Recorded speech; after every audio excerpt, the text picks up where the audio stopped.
From BS and Beer Media, it's Top of the Bleachers with Jason and Tucker.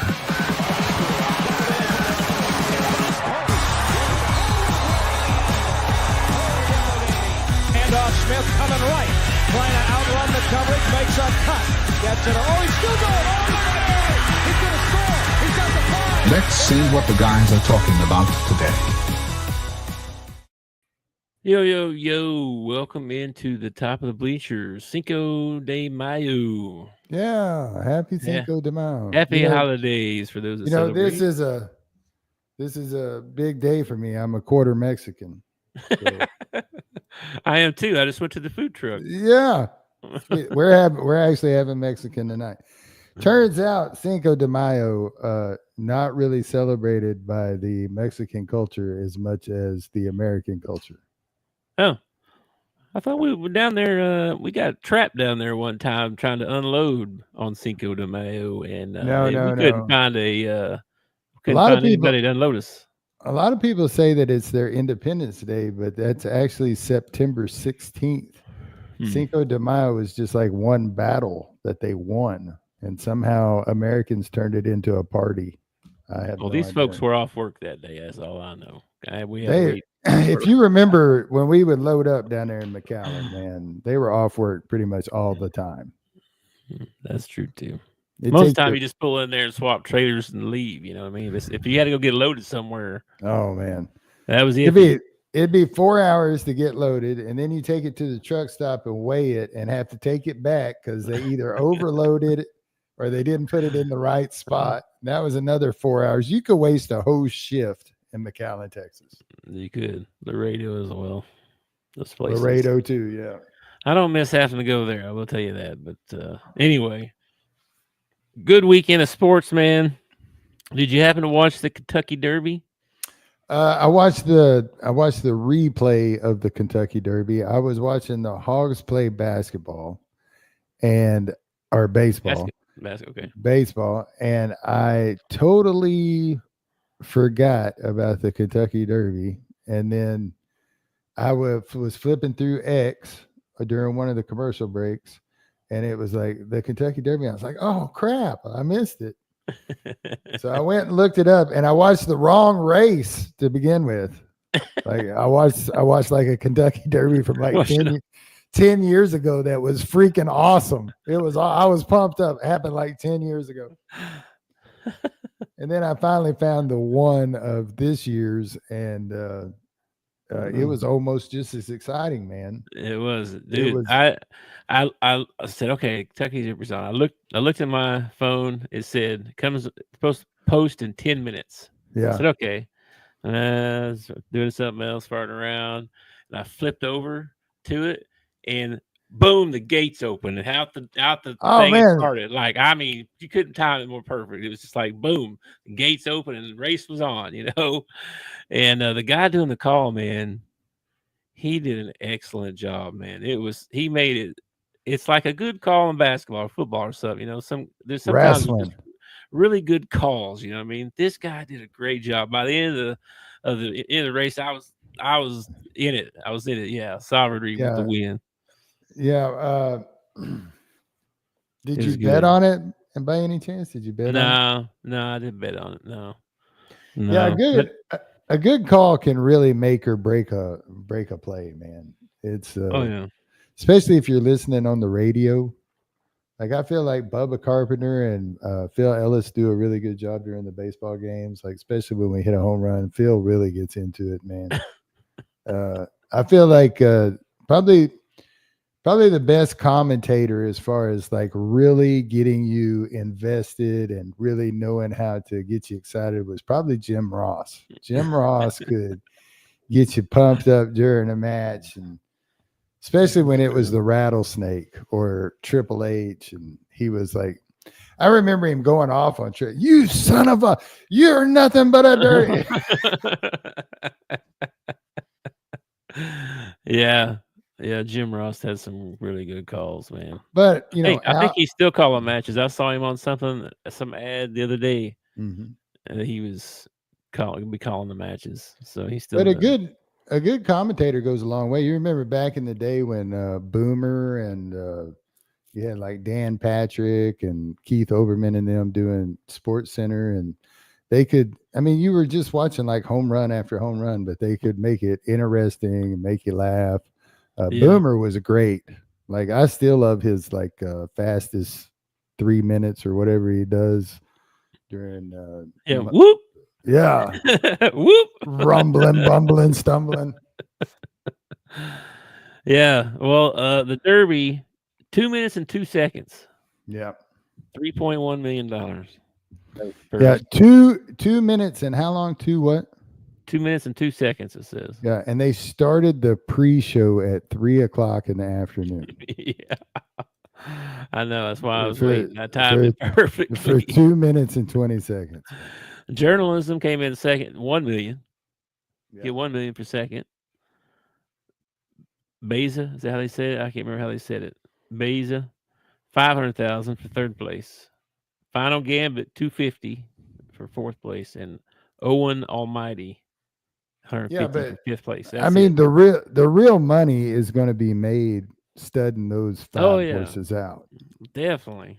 This is just like pocket change compared to what they're horses have a really short career, bro. Really short. Oh, yeah.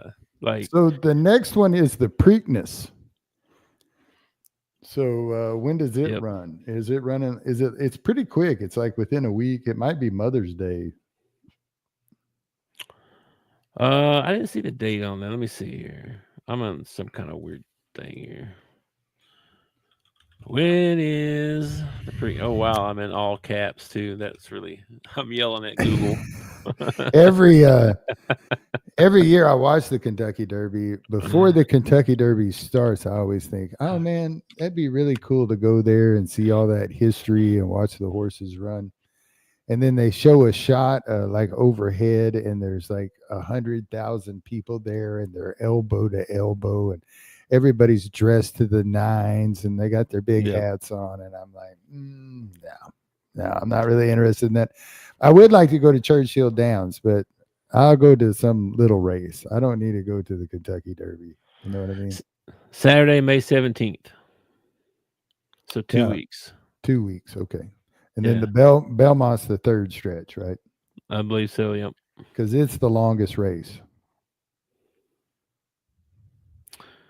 I'm looking at the Preakness stuff right now. Hey, it's crazy. Can you share a video off of YouTube? I can, yeah. There is a Kentucky Derby race and the winner was a horse called Mind That Bird. Mine, M-I-N-E, Mind That Bird. Mind That Bird, okay. Mind That Bird. This, you ought to share this, man. This is one of the greatest races you'll ever see. It is really.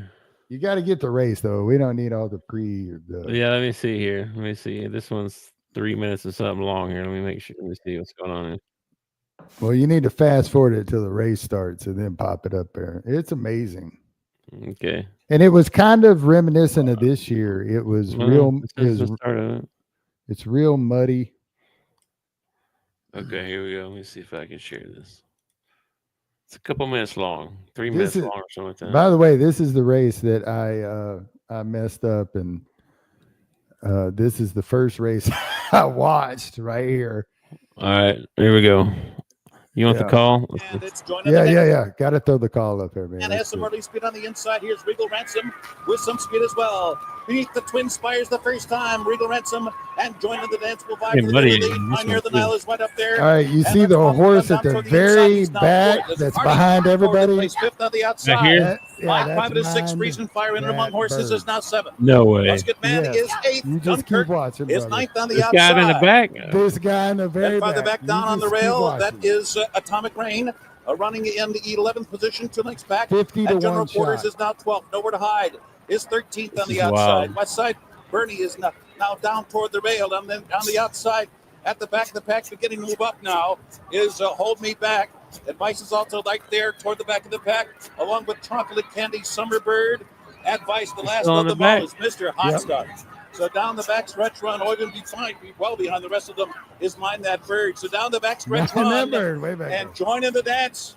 An impudent long shot leader here, 50-1, taking the field through an opening half mile that was strong, 47 1/5 seconds. Regal Ransom is third. On the outside, Pioneer of the Nile. Now Garrett Gomez asking him for a bit more. He's right there. Third on the outside, Desert Party is now fourth. Hold me back, fifth toward the inside. Papa Clem spreads his way through horses from sixth down. Musket Man. You're not going to believe how much is beginning to come alive now, and he's eighth on the outside. That's him moving then up down toward the Rabbit's Advice as the field turns for home. Top of the stretch, it's still joining the dance with a tenuous lead. Regal Ransom and Pioneer of the Nile strikes the front just outside the 8th hole. Musket Man is coming hard down the center of the track. And that was a crazy right move. There too. Down toward the inside, coming on through. That is Mind That Bird now is coming on to take the lead as they come down to the finish. Then a spectacular upset. Mind That Bird has won the Kentucky. See how much he won that result here. And a three-way photo for second among Musket Man. That's crazy. Pioneer of the Nile. What year was that? You see that move in the middle? Beaurail has done it again. Calvin Beaurail, that's what they call him at Churchill. The stretch, right it's here. still joining the dance with a tenuous lead. Regal Ransom and Pioneer of the Nile strikes the front just outside the 8th hole. Dodged like 3 horses. And Papa Clem's right there too. Down toward the inside, coming on through. That is. It reminded me of the movie Secretariat. You ever watch that? I have. That's a good movie. Dude, that last race, but every race before that, he the jockey and the horse are like muddy as hell at the end of the race because he would hang back in the back and then the guy'd say, "Come on, Red, let's go." And he'd go outrun all of them. But that last race, man, he come out fired up and he just blew them all away. That's what that race reminded me of. It reminded me of Red back in the back, just biding his time. I wonder if that's like the biggest comeback ever because that's crazy. You don't ever see him come from the back like that. Yeah, and he was like a 50-1 shot. And the guy that bet on him is sitting there on the rail and across the back stretch, he's probably already thrown his ticket down, ripped it up. What a piece of crap horse, A bucket of bones. That's funny. Yeah, the Kentucky Derby was good this year, man. It was a close race. Both of them came out there outside. It was so muddy. Running neck and neck. It was really good, man. It was a good race. It was so muddy and mud flying everywhere. It was great. I love watching horses run. I really love to go down to Oaklawn and watch them run in person. I like to stand right down there close to the finish line. It's just hearing them suckers go by at full speed, man. I guess it'd be kind of like those NASCAR freaks that like to go and watch the cars go around in circles. They're like, yeah. And then you got to wait for it to go all the way around the track. And you're like, yeah. Yeah. Horses, they're a beautiful animal, hard to take care of, not, expensive to take care of. So if you're going to have one, you better use it. Yeah, it depends on, I think it depends on the horse you get. I think horses are a lot like dogs. Like you can get you a rescue horse, that's probably not going to cost you a lot to take care of them still, but you can probably pick one up at a decent price. Not exactly. You don't have to go out and buy $100,000 quarter horse or anything like that. No, I never had anything like that. Now, what I've always wanted, if Lace and I ever get a house that's got a little bit of land, I'm going to get me a burro. I always like those little burros, man. I'm going to get me a little burro. I'm going to name him Eddie. You better be careful. Sometimes they're mean little turds. Well, they're supposed to bite you and kick you and stuff. And they're supposed to be because they protect the flock or whatever. Are you kidding? My burro. My burro be laying on the couch getting lovins. Give me a break. Good Lord. I'm gonna name him Eddie. I might get me two of them so I can name them Eddie and Murphy.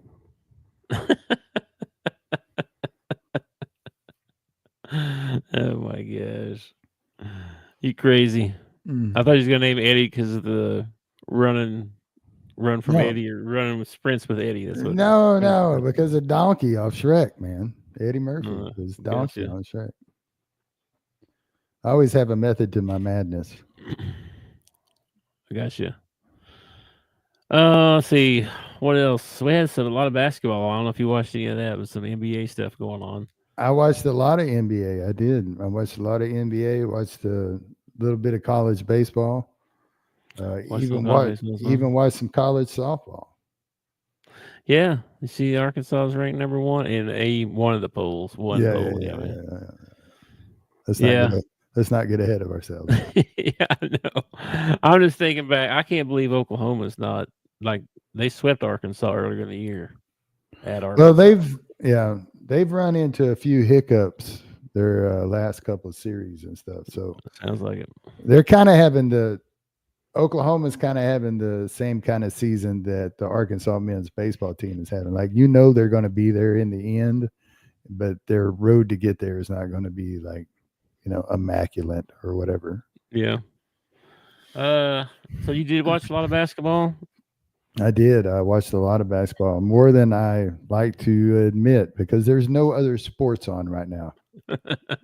NBA, you put your playoffs at a perfect time because there is nothing else to watch. I did watch a little bit of the Indiana Fever playing the Spain team. Mm-hmm. And I saw a couple of rough plays that I thought we were going to get into a little international squabble. So we held it together. Yeah, I saw some of that. I saw we were up like 30 or 40 or something, weren't we? Dude, Fever was. Dude, after the game, all right, this is the Caitlin Clark effect, I'm calling it. All right. Copyrighted, can't use it.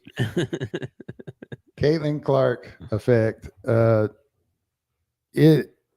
After the game, the Spanish players were coming by and holding their jersey out so she could sign every one of their jerseys. In the middle of a game, the Spanish coach said, "How does it feel to know you're the one who changed women's basketball?" This is in the middle of a game. You're the opposing coach. You're supposed to be saying like, "Hey, that girl's fouling," or, he's like, "What does it feel like to know that you've changed women's sports, or with the women's basketball?" That's wild. Isn't it? That is. Yeah, I watched a little bit of that.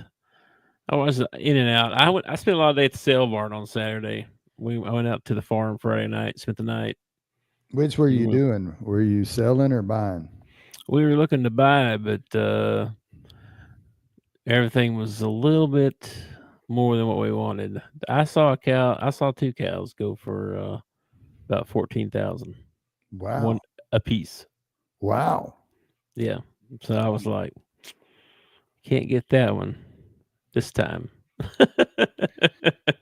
Surely I don't know if I'll ever get one this time. That's crazy. That sounds crazy. Sure. If you're buying a $14,000 cow, you're buying strictly for breeding purposes, right? I mean, you're not going to slaughter a $14,000 cow at some point, are you? No, you're not eating that cow. No. Would that cow taste better just because it was $14,000? Actually, it wouldn't. No, it wouldn't. No, it's not an eating kind of cow. I mean, people eat them, but they're not Angus or. It's not like the $20 strawberry. Did you ever see that? $20 strawberry. Yeah, there was I'm gonna mess this story up because I don't remember all the details, but there was a store that was selling $20 strawberries. You got one strawberry for $20. Supposedly the greatest strawberry ever. And then I watched a couple of videos of people taking the $20 strawberry and the Harps, 30-cent strawberry, and cleaning them up and putting them side by side. They didn't know which was which. Confirmed scam. Yeah, it's just you think, this watermelon cost me $1.50. Yeah. This one cost me $10. This one is going to be a better watermelon. And you trick your mind when you slice that $10 watermelon. When you take that bite, you don't think, oh, that's the same as the $1.50 watermelon. Bro, your brain has convinced you that that's going to be better. I know. It's a cow. It's the same as that other cow over there, and the same as that one, but it's not the same. I know guys that they have a big ranch, but every year they have so many bulls that they need to sell because you can't breed them, and you just got to get rid of them, right? Mm-hmm. And you can't make them all steers and make it all beef. It's a big ranch, you know what I mean? So they sell them. This year they had like 40 3-year-old bulls, and they have 2-year-olds and 1-year-olds and calves and stuff too, but they keep certain ones still 3 years old, right? They go for about $80,000 a piece. Holy crap, dude! And they had 40 of them. That gun. That's just their bulls. That's not counting all the cows that you got and the calves that you got and what they do with selling beef, and like they do everything. It's a whole thing. But their stock, their breeding stock, and that kind of stuff is that quality. That's won a bunch of championships with showing and all that stuff. Certain bloodline. It's all about that. My papa used to tell a story, and I'm probably going to mess this up, but there was a time when, this is back a few decades ago, but there was a time when he was a dairy farmer. So he had cows my whole life. Even when he got out of dairy farming, he kept, 30 head, just I don't know, give him something to do. I'm not really sure why he did it, but he did it. Got to do something with the land. Yeah. So he went to the sale barn a lot, and there was a year where you couldn't get rid of a bull. Like nobody wanted a bull, you could not get rid of a bull. Bulls are get rid of. Yeah. So he had like 3 bull calves and went down to the sale barn, and he just, left them unhooked the trailer and left them in the trailer and hung a sign up, said free bulls, Yeah. And he got done with the sale, went out there, and he had 6 bulls in there. Yeah, I've heard that. I've heard that story before too. Yeah. There was a time when you couldn't give them away. There really was. There was a time when they couldn't give cows away, and that's different now. Not just certain breeds, but just your regular old cows or whatever are more than they were, and it shows in the grocery stores and stuff too. If you go look, which is, I know it's all marked up and stuff, but $20 for a steak, or something. Well, crazy. It depends on what your tastes are. So like, there are so many different varieties of meat at the store. Just when you're talking about beef, that, do you want all grass fed? Do you want, organic? Do you want, made in America? Do you want, it's just crazy, man. It's crazy. I heard a beef producer saying the other day that,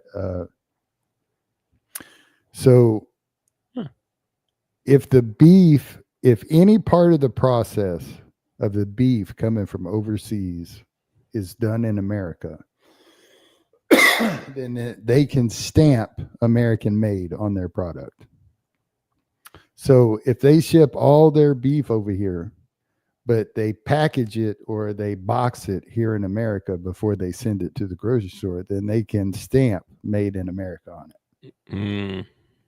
And that hurts home producers who are really, growing their beef here, all that stuff. So I watched that one the other day. I was like, what? There's right. More and more people are becoming, homesteaders. That's a real popular thing right now. Yeah. So, because the price, their own cows and having some chickens and have some eggs and stuff, have a little farm there. A lot of people do that. If I had the land, I definitely I would have a lot more I go to the store for a lot less, I guess is what I'm saying. Like if I had the acreage, you know, I get my vegetables, my chickens, you know, all that stuff. I'm surprised you don't have some tomatoes or something around your place there already. I have blackberries. And right outside your, are you allowed to plant anything between your fence and the street? No, that's the right of way. Okay. I mean, there's a tree there. I started saying because that would be perfect. It's like perfect sun all the time. It'd be big and bushy and good. Whatever you grew there. Well, I've been in the process of building Lacey a greenhouse for the last 2.5 years now. Oh, really? Yeah. I've been there. I haven't seen it. What are you talking about? Yeah. It's still in the works. Okay. Still in the works. Still in the box or what? No. Okay. So her mom and dad bought her this little 10 by 10 greenhouse that was do it yourself, put it together. Okay, all that. Mm-hmm. And this was a couple years ago, right after Christmas. We get home. We got some pretty nice weather. And I was like, I'm gonna put this thing together. So I go out there. Got the tiniest little screws and nuts. It comes with this little bitty wrench that don't do nothing. It took me an hour to find a socket that actually fit this nut where I could use it. Got the base and everything put in concrete, got it all leveled out, got it all built. Now the instructions tell you to build it, all right, and then transfer it onto the base. Okay. So I got it all built. It's all sitting there, and I ran out of daylight. I'm like, okay, so tomorrow I got to tighten a few screws. I got to do this, and then I can put it right on there. Well, that night, it decided to drop 30 degrees and drop about, 2-3 inches of snow on us. Oh. And when I came out the next day, it had collapsed the greenhouse, bent crap all up. So it's kind of been sitting in a corner. Okay. Every once in a while I go out there when I got to move it to mow around it. I think to myself, I need to put this thing back together and figure something out. Have you thought, how much are they? Thought about getting another one? Well, start over. First of all, I want to start this off by saying I love Lacey's mother and father. Okay? They are some of the sweetest people you ever meet in your life. Great people. But they bought a very cheap product. Okay, because I went online and started looking, and the one that they should have got was a lot more expensive. But they should have. I wish they'd have come to me and say, "Hey, we're thinking about getting this for you know." I'd be like, "Well, you can have half. I'll give you half." You know. Yeah. But I got to go out there and I got to figure. I've actually come up with a new idea. And I got some time off in July, and I got to do some yard repair and stuff. And I think I'm gonna try and make a greenhouse during that time. I've been watching all kinds of videos and stuff, man. I have turned this into like I am going to build this. This is going to be interesting. I had to fix a chainsaw this weekend. Hey, good for you. I know, it's crazy. I had to YouTube some stuff on how to put the chain on there and take it off and tighten the tensioner down and put the thing on. And there is nothing you can't accomplish with a little bit of elbow grease and YouTube. Okay. YouTube is amazing. I tell you, really. Every time I have to do a repair on the Jeep, I YouTube it first. And then by watching the YouTube video, I decide on whether it's going to the mechanic or I'm going to try and do it myself. I had Nathan get up on top of the house. We were doing yard work and stuff. I said, get up there and check the gutters and see what they look like. See if we can clean those out. You can blow them out maybe or something. What's up in there? Wants to see. Is it got covers on it? Is it not covered? What's going on up there? So he climbs up there. And he's like, I need something to scoop it with so I can show you what's in here. I'm like, all right. Dude, he's scooping out this big stump of mud and water and leaves and everything. There's no thing on top, I'm like, oh my gosh. All right. And then he slips once. So I'm like, all right. Just come back on down here. You got a tall house too. I will get somebody out here. We'll get some professionals out here. I don't want nobody falling off no roof. I don't want no emergency room trips. I actually looked into they got a couple of different systems. One of them's called like Leaf Guard, and then there's one called anyway, it's those covers that you're talking about that they put on top of the thing. Mm-hmm. And I actually looked at or got a quote. Holy crap, dude. They're awful proud of their product. I was like, oh, but it's got a 20-year guarantee. And I said, yeah, but I might be selling this house in 3. What's a 20-year guarantee going to help me, Yeah, I know. I had a guy come around trying to sell me solar panels. Yeah, you just take a loan out for it.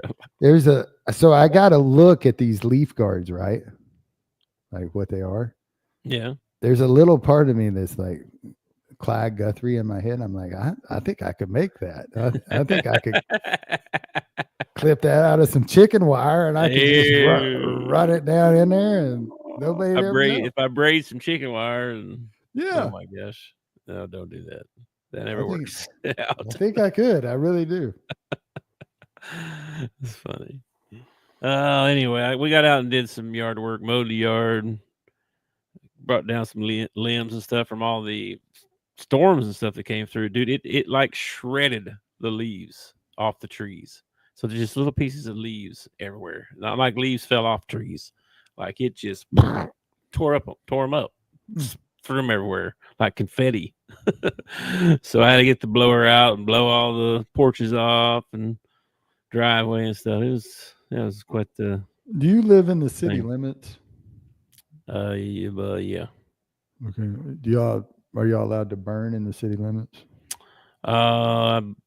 Burn. I don't know if there's certain things we can't burn, but we have a fire pit and we burn stuff in there sometimes. See, we're not allowed. You're not allowed to burn inside the.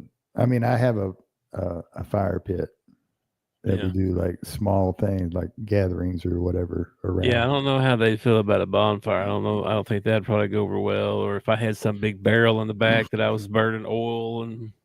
Well, a lot of people out here in the country will rake all their leaves to the ditch and then set the ditch on fire. Oh yeah. Whoa. Okay. No, and well, I don't know about here. In Fort Wayne, you just you blew them all to the street, not in the street, but to the edge of your yard, and then they came through and vacuumed them up, sucked them up. Dude, so all you had to do was get all the leaves to the curb. That is a great idea. Great idea. That was pretty nice. Now this one here, where I live now, it's not like that. I don't even have a sidewalk anyway. I just got like a partial driveway there or whatever, so they wouldn't do that. But I don't know. I haven't got rid of leaves, to be honest with you. I just blow them out into the yard and they blow away into the neighbor's yard, and I'm like, hell yeah, that works.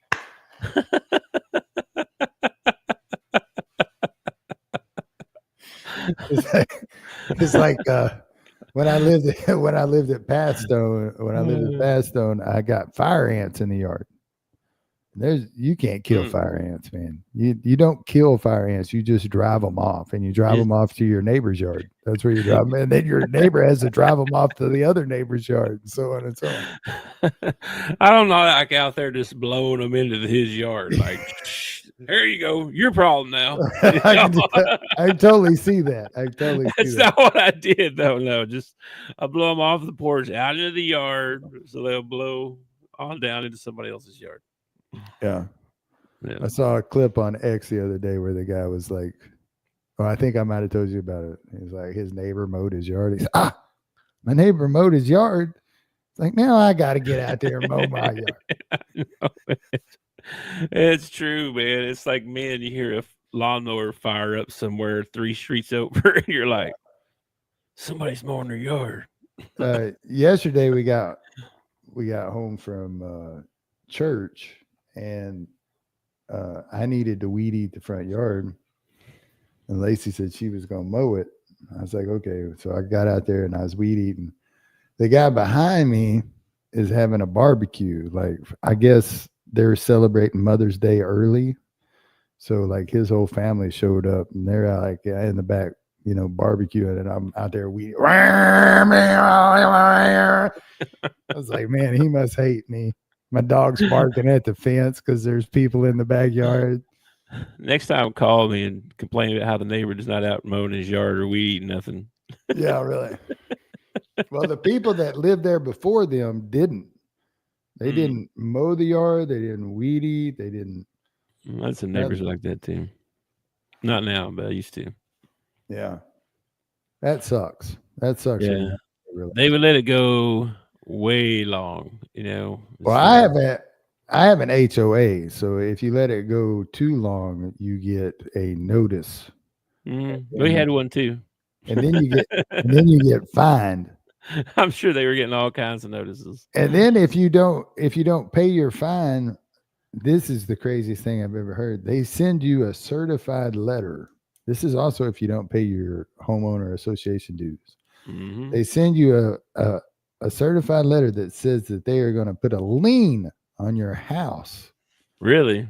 For your HOA dues. That's crazy. I never heard. They didn't try that with me, but I always paid mine, so I guess I always pay mine too. What's really crazy is I got grandfathered into this HOA. This neighborhood started a while back, so I'm only paying like $50, a year to be in this HOA. Some of these new neighborhoods that they're putting up around me, their HOA is like $150 a year. I'm like, I forget what mine was. I want to say, I think there's 27 in it. I don't know if it was 27 or 127. I don't remember, but 27 something. Yeah. I don't think we have one here. We don't have one here. I have people that come around every year in a golf cart because I guess every year they elect new people for the HOA board or whatever. I never met any of them. So they come around, ring the doorbell, and give you their spiel and all that stuff. And got a guy. He come up there, and he was about the third one that visited me that day. And I decided I was a little tired of it, so I thought I'd have some fun with him, And so he walked up before he even opened his mouth. I said, this is a no solicitation neighborhood. It's posted right there at the top of the neighborhood. You ain't supposed to be going around soliciting. Now, I already told you 2 buddies running around soliciting people that they need to quit this. Dude, he stopped dead, and he thought he was in a situation. And I just started laughing. I was like, I'm just messing with you, man. He said, man, you had me worried. I was like, oh my goodness. But it is posted in our neighborhood. Yet our own HOA goes around and solicits people. So it's kind of No, we would just get a letter in the mail. Hey, your dues are due here in a month and a half or whatever it was. From the president of the HOA or whatever, and then they send out letters every now and then saying, when the next meeting was, the yearly meeting, and what they were going to vote on. And if you ever want to become the president of the HOA, here's what you do. Okay. Mm-hmm. Go to a meeting, because there's only like 3 people that show up to these meetings. Okay. Go to a meeting. They'll make you president if you want to be president. That's true. You could probably overthrow the president real easy. It probably wouldn't be hard. It wouldn't be hard. Anyway, we got off sidetracked. Yeah, I don't even know how that one started. We were talking about some NBA first. Let's talk about this right quick, because we got round 2 already. Yeah. All the round 1's over. Yeah, total bummer last night. I was rooting for Houston. Golden State ends up pulling it out. I think Golden State's, this is just my opinion. I thought they'd get beat by Houston, but I don't see them getting past Minnesota, but who knows, man? Who knows? Yeah, I mean, he set up 6 and 7 seeds.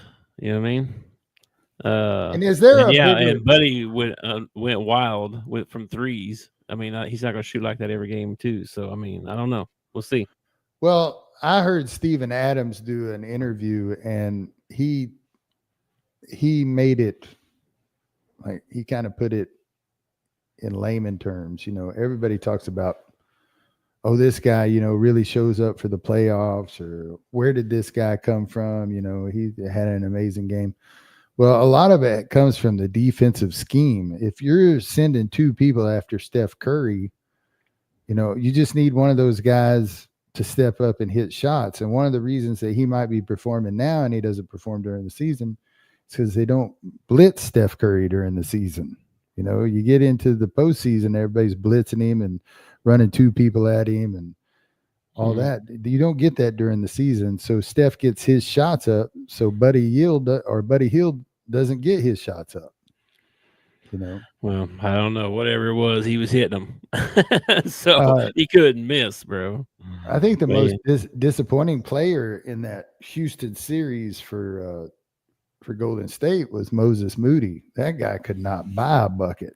I watched him brick, I don't know how many, miss layups. He did not have a good series. Moses Moody did.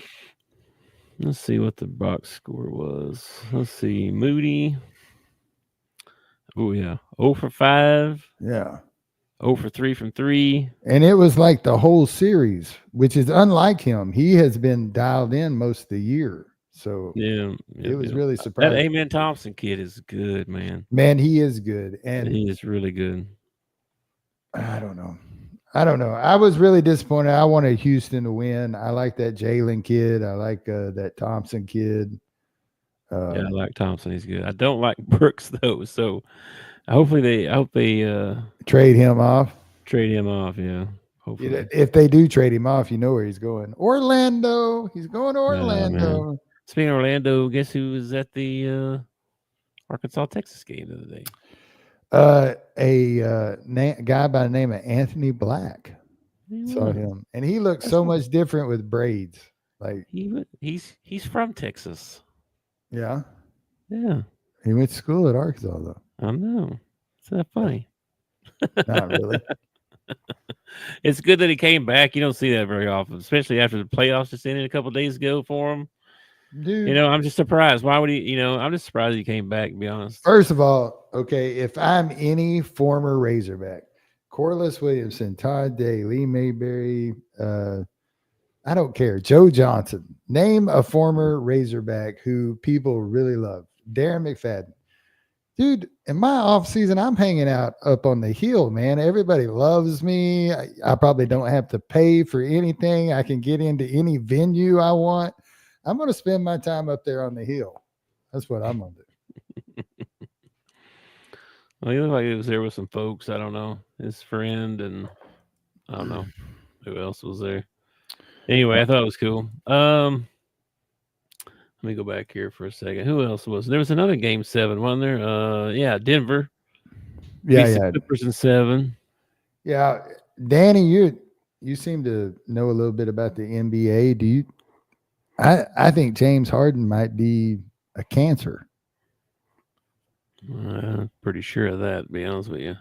Well, everywhere you go, this is the 4th playoff team that he's lost in a game 7 with 4 different teams.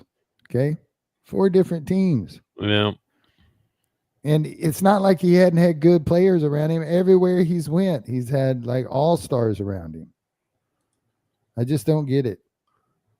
Let's see how he did. How did he perform the other night? Not very good. 2 for 8 from field goals, 1 for 4 from 3, 7 points. It's not going to get it done. No. So anyway, second round, you got Thunder and Nuggets. The funniest part about the Nuggets Clippers game was tonight, actually. The owner of the Clippers flew out 150 Clipper fans to Denver to watch their team get beat by 30 and fly home. Coincidence? I think not. I just thought it was interesting. 150 people. You think he made everybody get a ride home? He's like, y'all ain't flying home with me.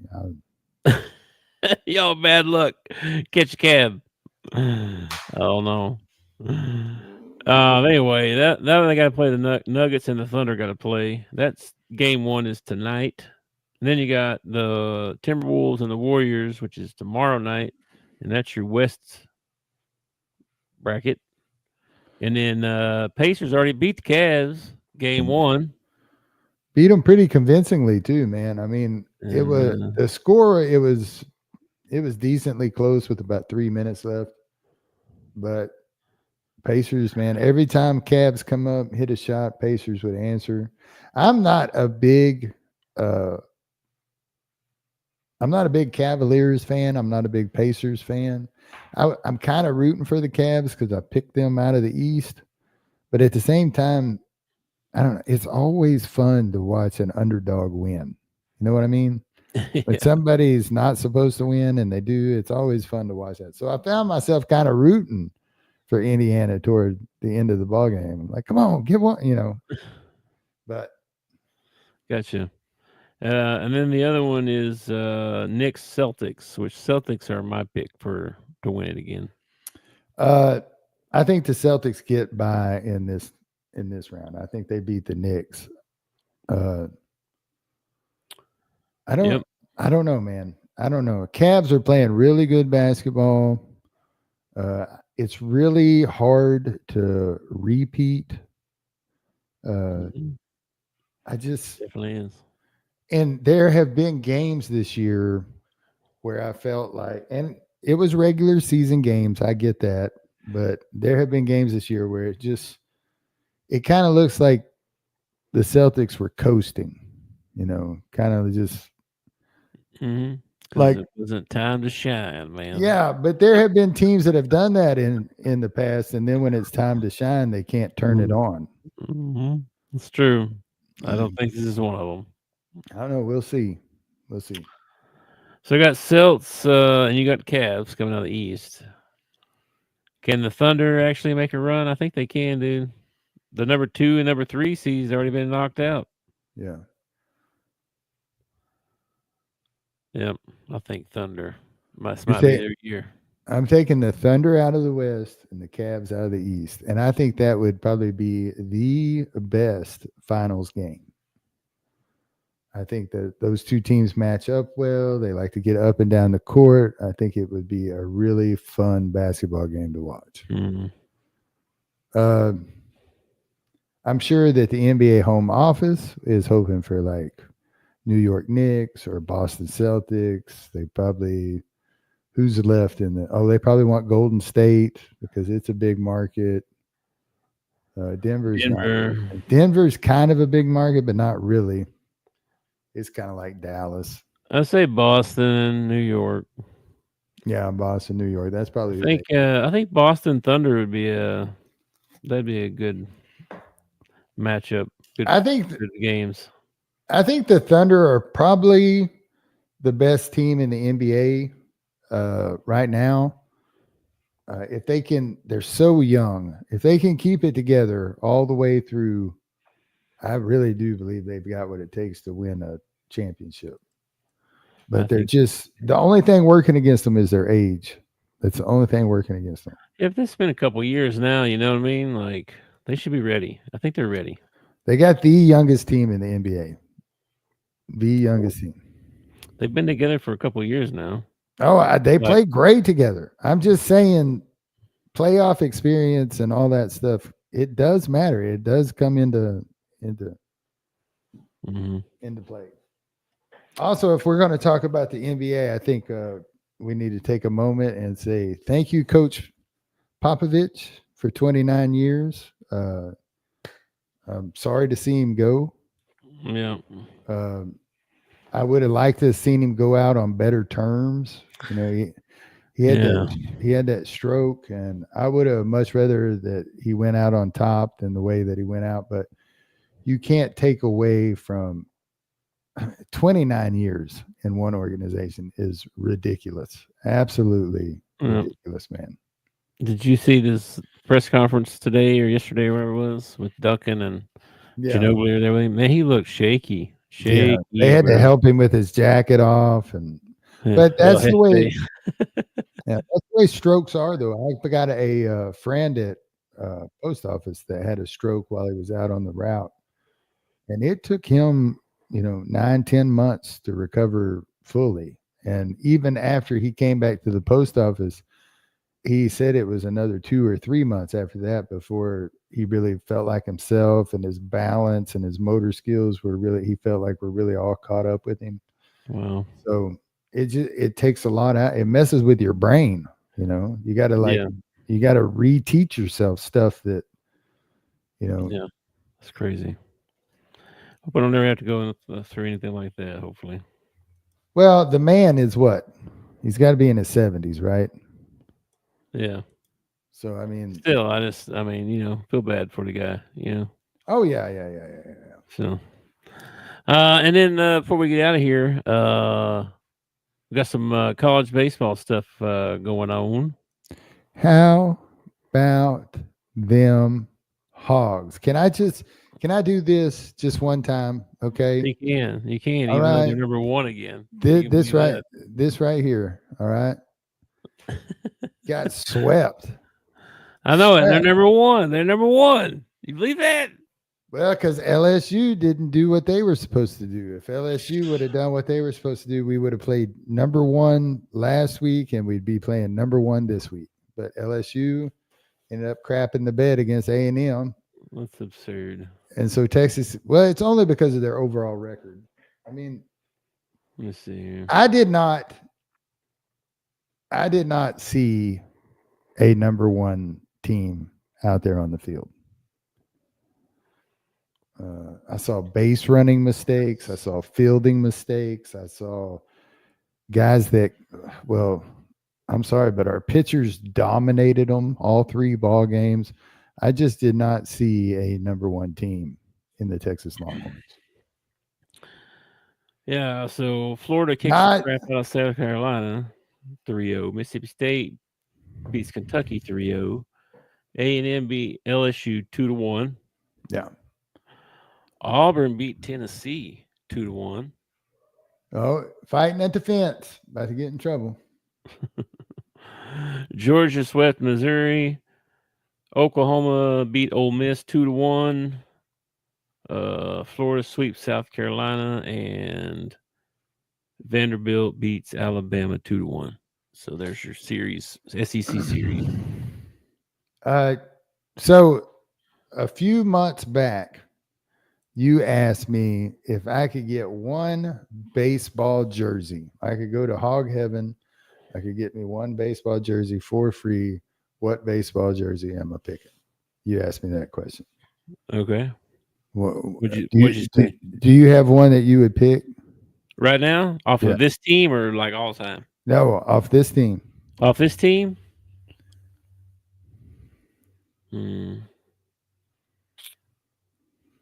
Honestly, I don't know why. I'm always rooting for the guy, and that's Iredale. I don't know why, but that's probably my favorite player. I don't know. I have no rhyme or reason for that, to be honest with you, because there's several other guys that I like.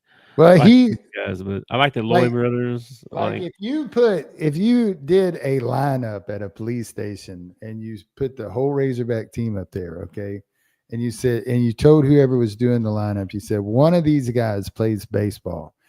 Every person is going to pick Iredale. He just looks like a baseball player. Okay. So? Okay. Got the mustache, got the build. He just looks like a baseball player. Yeah. After this series with Texas, I'm getting me a Robinette jersey, baby. I'm wearing that thing proud. That kid not only hits one, but hits 2 home runs in a game. Stepped up big for us when we needed. If I'm not picking Robinette's jersey, I'm probably picking Gage Wood's jersey, because Gage Wood is coming back and looks awesome. And our team is going to be helped out so much by having him in the rotation. Yeah. That's for sure. Let's see. I was trying to look at some stats here. Let's see what we got here. Lloyd, let's see. The other Lloyd, guys I like the Lloyd brothers. I heard something about them that they're from Hawaii, right, and all that, but they're like country boys. They come from like fishing and hunting and that part of the island. You know what I mean? So I like that. They're country boys. You know what I mean? Well, I like them. Then you should love Cam Kozel. Because Cam Kozel is about as country as you come. He's a fisherman. Behind the video scoreboard is a pond at Baum Stadium, and he has been out there several times with his fishing rod trying to catch something out of that pond. I don't even know if there's anything in that pond, but he's out there fishing. I know. I saw a picture of him in his waders this weekend. Yeah, he's a big time fisherman, fishing and stuff. He also has and this is no offense, Cam, if you ever watch this episode, okay, but he has this jaw on him, like he has like this block jaw. He looks like a mobster or something. You know how they would draw him in Bugs Bunny or whatever. He looks like a character, like a cartoon character. He does, man. He does. Yeah. Like him, and then I saw that they're gonna get Maxwell might be getting a comeback. I saw Wiggins is probably done till they said if we go way into the season, way late, he might come back. What happened to him? He just got recorded the other day throwing like 102-mile-an-hour pitch. What's wrong? I don't remember. I don't know what he injured, but he's got some kind of injury. Okay. And then who was the other one? I think probably the most disappointing play this weekend, and it really wasn't even that disappointing. It just like compared to how everybody else performed, I really feel like Bybee has been struggling lately. Like his last few outings, I feel like Bybee has really struggled. There's two plays. Well, yeah, there's two plays. One, there's a pop fly, and it lands between everybody. That was like, what y'all doing? And the second one was, I can't believe how far Aloy ran out into right field. Trying to catch that ball when I'm like, I can't believe that the right fielder backed off. It's like that's your ball. You need to call Aloy off and take. I was like, what in the heck is going on here? I mean, that's crazy. That was the only two. That was the two things that kind of stood out to me. That was the only. Everything else was just. And that one that you're talking about with Aloy, I believe that's when Bybee was on the mound. But I want to say that's right because it was late in the game. Yeah, Bybee, he just his last couple of outings, he doesn't look comfortable out there. Like it's almost like he's gotten into his own head. I watch pitchers lots of times walk people. And it always frustrates me when they walk someone because you have a great defense behind you. Trust your defense. Keep the ball low and in the zone and trust your defense behind you. His stats aren't that bad. He's got 3-0. He's 3-0, because he comes in relieving or whatever. Yeah, he's just 15 appearances. It's just his last couple.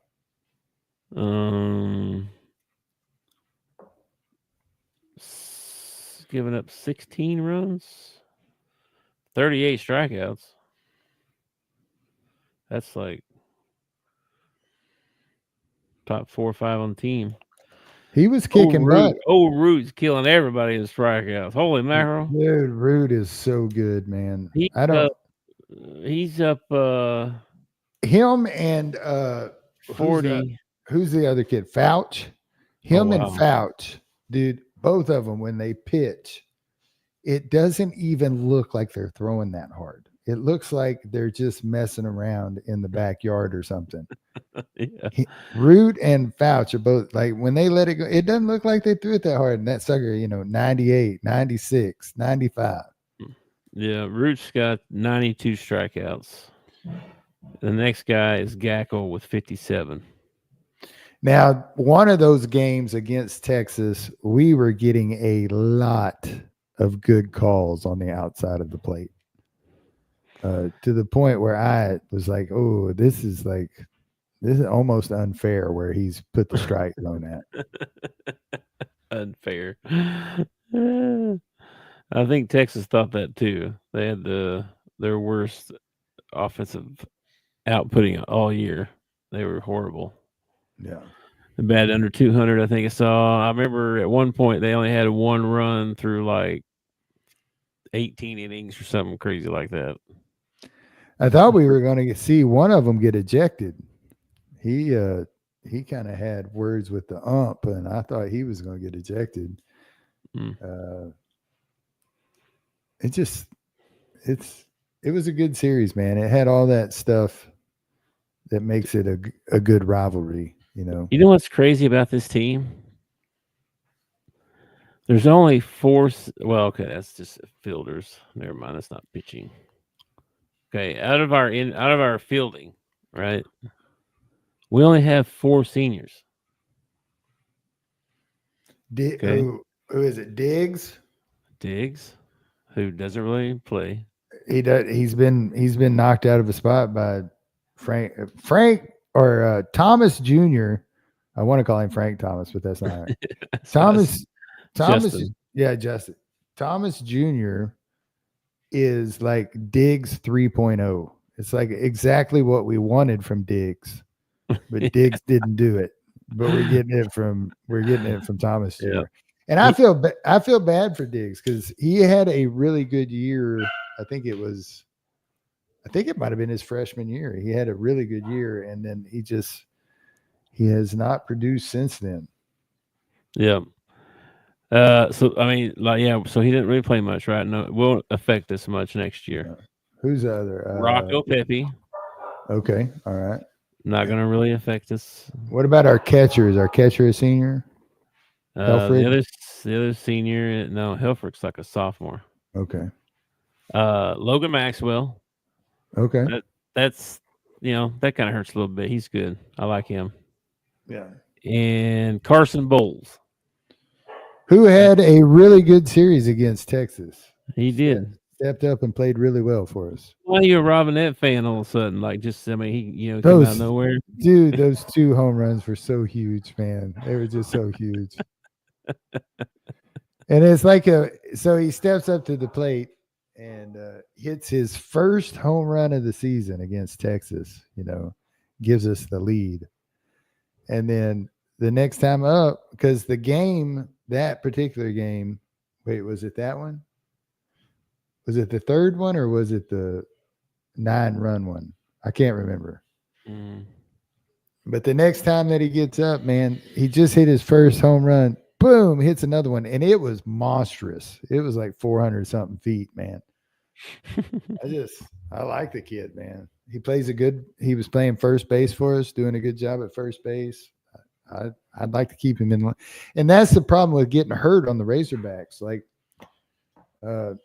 let's say Souza is healthy tomorrow. Where you put him? Everybody's producing, Yeah, I know, right? Let's say Frazier, gets healthy tomorrow. Where are you going to put him? Everybody's producing, man. Well, first base was an issue at the beginning of the season when they were like, who's we going to play at first base? They played Rago there. They tried Kazil, didn't they? Yeah. So, I mean, I don't know. Robinette, gets his shot. He might have passed the spot. And that's what I'm loving about this team this year is when it is next man up, it's like they're taking full advantage of it. Mm-hmm. It's almost like we got too much talent. We don't have enough spots for all the talent that we have. So far this season, he's hit 318 with 2 home runs, 8 RBIs. Probably all happened this weekend. Anyway, on to the next thing, right? You said LSU. We got midweek game. We got 6 games left. No midweek games left. We play a series against LSU, and then we finish it out with Tennessee. Let me see here. On Friday? Think so, yeah. What's it doing here? It's blanked out on me here. Hang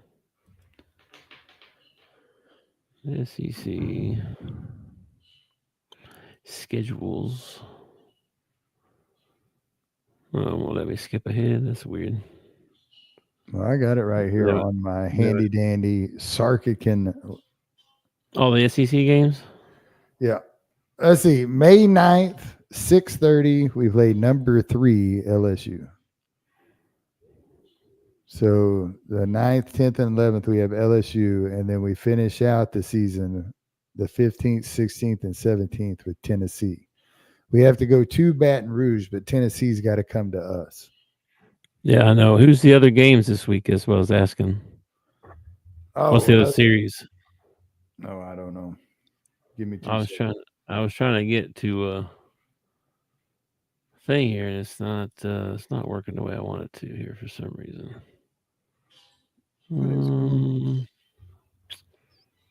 How do I look at this? I don't know.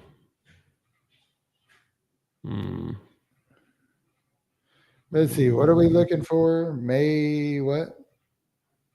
Just Friday? When is it? The 9th? No, that would be Sunday. No, that's March. That got all the way back in March. Let's see. May 9th. Let's see. There we go. May. All right. Here we go. Vandy takes on Tennessee.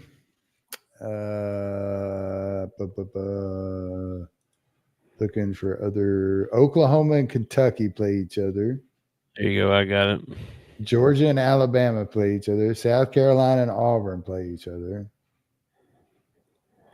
Florida and Texas. Ole Miss, Mississippi State. Missouri, Texas A&M. Arkansas, LSU. I think we got them all after you. Yeah. What you said there.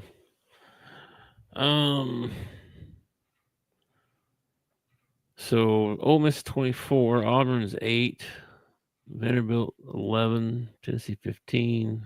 Wow. Yeah, what are we? 7. Please. We're the only team with 40 wins. I dare you right now, anybody in the comment section, I'll give $1,000 to if you can name 5 teams that should be ahead of the Arkansas Razorbacks right now. It's debatable. You can't prove it. I'll take the, is it 3 or 2? I think it's 3. The 3 teams that we lost the series to might be in that conversation. Let's see here. I might win me $1,000. So just in the SEC, right? I don't give a crap. I think nationwide. I think you can't claim Texas. No, Texas. You can say Texas is ahead of us. I guess. I don't see how. No, you can't. I can't see how, but you. Okay, so as of right now, I guess, right? LSU, Tennessee. I can't believe they're having such a rough season. Yeah, but they're 14 and 10 in the 14 and 10 in the SEC. That's not very good. That's crazy. Texas is 19 and 5 now. So like 3 of the teams that are ahead of us, Florida State, North Carolina, and Oregon. Okay. You got to take those 3 out. They shouldn't even be ahead of us because they don't play SEC competition. Sorry. We play which ones? Florida State, North Carolina, and Oregon are ranked ahead of us right now. Yeah. What do you mean they don't play baseball? They play baseball, but they don't play SEC baseball. They don't face the kind of pitchers that we face or the kind of power hitters we face. Okay, if you say so. I'm telling you, the SEC is the best conference in baseball. They're the best conference in basketball. They're the best conference in football. Mm-hmm. We're the best conference in track. Now that we have Oklahoma, we're the best conference in women's softball. Hard to argue. Maybe women's basketball might not be ours, but South Carolina and Tennessee have been dominating for years. So I might even take women's basketball as ours too. So, hey, I like our coach right now. And what? Basketball. Oh, I like her too.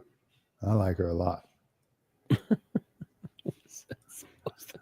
I might actually watch some women's basketball this year.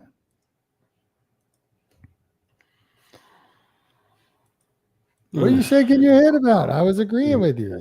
Yeah. Whatever. Okay. Anything else, man? What we got going on? We've been on here for a while now. No, I don't have anything else. What? I gotta go mow the lawn. So if you want to stay on here a little bit longer, I'm willing.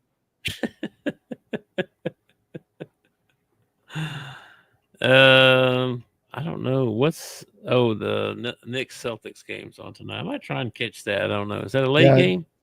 I think there are 2 games on tonight. There's Knicks Celtics, and then I think the Nuggets and is it the Nuggets game that starts up tonight? Yeah, which one's the late? Probably the Nuggets one, right? But that's the late. Yeah, which makes whatever. They're playing in Oklahoma City, which is Central Time, but whatever. Yeah, Knicks and Celtics at 6. I'll probably miss the beginning of that one. I'm going to go out and mow the yard and then take a shower, and then we're going to go eat some Mexican food for Cinco de Mayo. And then I'll probably come home and veg out on the TV. 10-4, bro. I will catch you later, possibly, if I'm not sleeping. I'm thinking fajitas. I had some kind of basically a taco. I had some tacos. Well, it's fancy words, but it was tacos. Travis and I were talking about this the other day. It's pretty much everything Mexican food is pretty much tacos. It's just how they wrap it. Yes, it is. Well, it's fried. It's this. It's a roll wrapped like this. It's a burrito. Well, you do it flat, it's a quesadilla. If you do it like this, it's a taco. If you take a taco and put it inside a tortilla, then it becomes a chalupa or something like that. Yeah. Use beef tips. It's a cartadillo. It's whatever. It's what? Yeah. It's just different forms of tacos. I agree. Yeah, I went to. That's why I like fajitas. I like to they give you the tortillas, make my own tacos. You know what I mean? I like that some. Yeah. I like it when it comes out there sizzling at you. I usually get the fajitas Hawaiian. It's got little chunks of pineapple and shrimp in it. It's good. Nice. I don't like all that onion and green pepper thing. That's the only reason I don't get it. Well, that's another reason I get the fajitas is because you can pick around what you don't like. You can load your burrito with what you do like. Or your taco, whatever you want to call it, your wrap. Yeah, my wife likes that kind of stuff. And she doesn't like chicken pot pie. Okay. Do you like chicken pot pie? Chicken pot pie might be in my top 10 all-time favorite foods. Yes. Okay, yeah. It's pretty high up there for me, too. I like pot pies. But there's this thing called shepherd's pie. Oh, yeah, that's made with mashed potatoes. Yes, I've had it before. Yeah. First time she made that for me, I was like, what the hell did you do to the mashed potatoes? And, like you do the meat and all that. I'm surprised. I'm not surprised that you don't like shepherd's pie because it's like taking everything and mixing it up together, I like pot pie. That's the same thing. It is, but it isn't. It's not the same thing. It's not the same thing. It's really not. I'd never heard of shepherd's pie until she made it, and I was like, "No, you effed up the chicken pot pie here. I don't know what you did, but you something's messed up." Yeah, Lace pulls out the shepherd's pie every once in a while. I'm not. Not a fan. I'm not against shepherd's pie. Not in my top 10. But while pot pie is, as a matter of fact, I actually have a story about pot pie. My mom's homemade chicken pot pie is the best. So I'm working. I'm working milk. I'm working at the dairy in Little Rock, and I'm working milk. And my job starts at like 3:00 in the morning. And when I get home pretty early in the afternoon. But I got to go to bed at like 7:00 at night to get 8 hours worth of sleep, which is really hard to do when you have that shift. Really hard to do because everything that's fun starts at 7:00. All the TV shows, everything starts at 7. That's the shift I'm on right now. Yeah. So, all basketball games, football games, everything, starts at 7. And you end up staying up till 10, 11 o'clock, getting 4 hours worth of sleep. Going back to bed. Anyway, besides the point. Long story short. Yeah. So I'm on my way home, or no, I was at work and Lacey called me and she's like, I was going to fix you some dinner when you get home.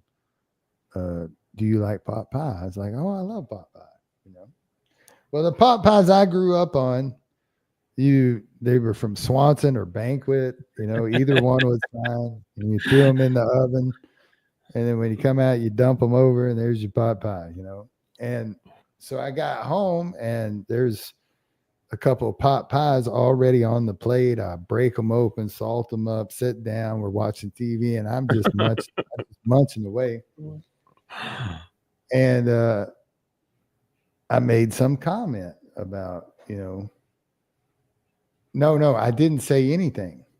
And then later on that night, I found out that these were homemade from scratch pot pies. Like she did it all, the crust, all of it.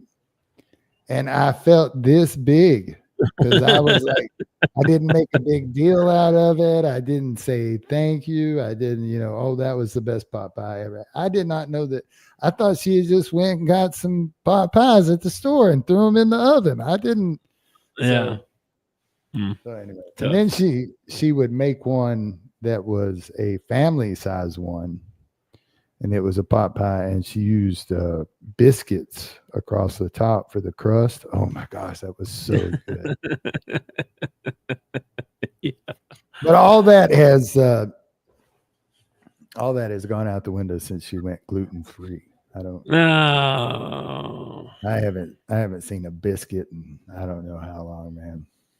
So you poor thing. I ought to drive down there and just throw biscuits out the window at you. I would run toward the car. I know how to kidnap you right now. I'd be like, bro, I got some fresh biscuits in the car. Let's go look at them. Just drive by with the window down, wafting the smell. I'll be running down the street after you. Yeah, man. It's kind of like that scene in Pulp Fiction, where Jules asked for a bite of the guy's hamburger, and he's eating the hamburger, and he says, my girlfriend's a vegetarian, so pretty much I'm a vegetarian or whatever. Well, that's how the gluten, when you live with the person who orders the groceries and does half the cooking in the house, you eat gluten-free. That's what you do. So yeah, I don't know. That's all right. It's probably better for you anyway. But maybe. I don't know. Who knows, man? I don't think so, but I don't think anything's good for you anymore. I don't either. That thing on the Girl Scout cookies about gagged.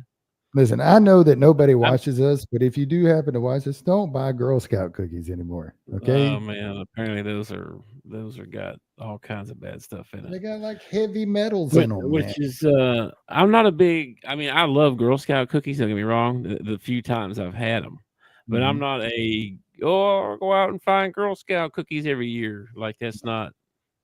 It's just a few times in my life. Well, but they are really good cookies. That's what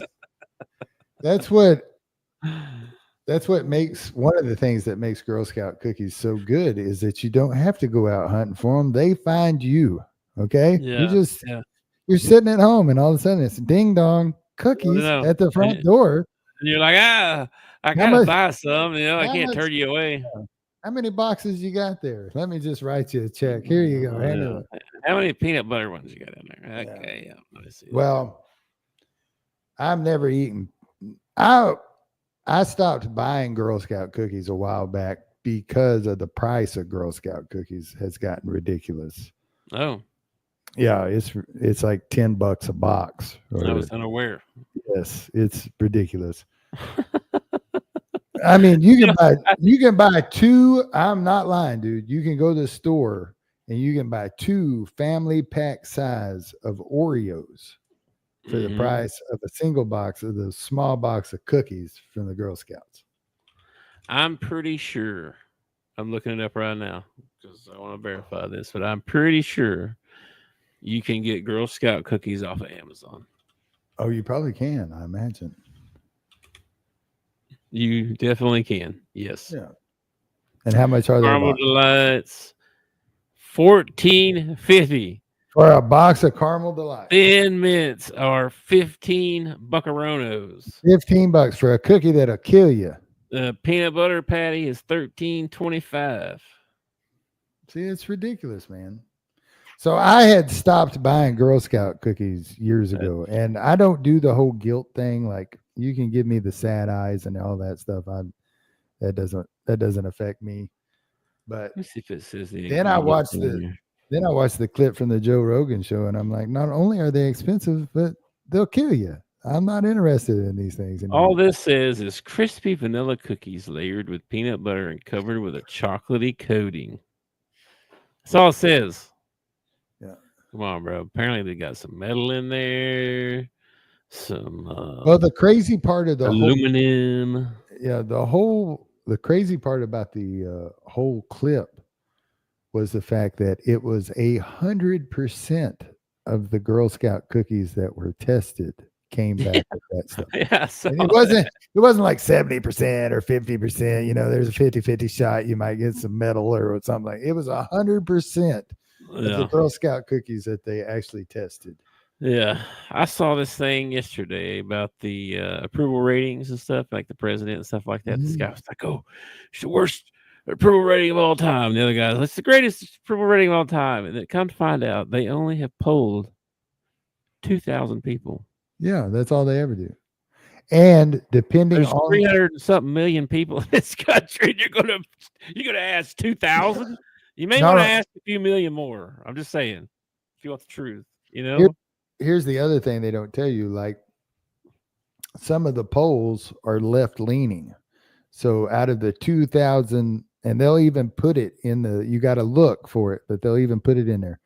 Out of the 2,000 that they polled, like 78% of them were Democrats or identifies Democrats. Well, of course he's going to get low approval ratings if all you do is, you know. Yeah. Anyway, that stuff's crazy how it's all, they market stuff too. Like, well, yeah, he's only has a 49% success rate, and then this another guy said he loses 51% of the time. You know, I mean, it's depending on how you spin it. You know what I mean? It's whether positive or negative. You know, I've actually complained about this exact thing about this. There's a seatbelt commercial that the Arkansas State Police run, and in it, there's a statistic that says 50% of people killed in car accidents were not wearing their seatbelt.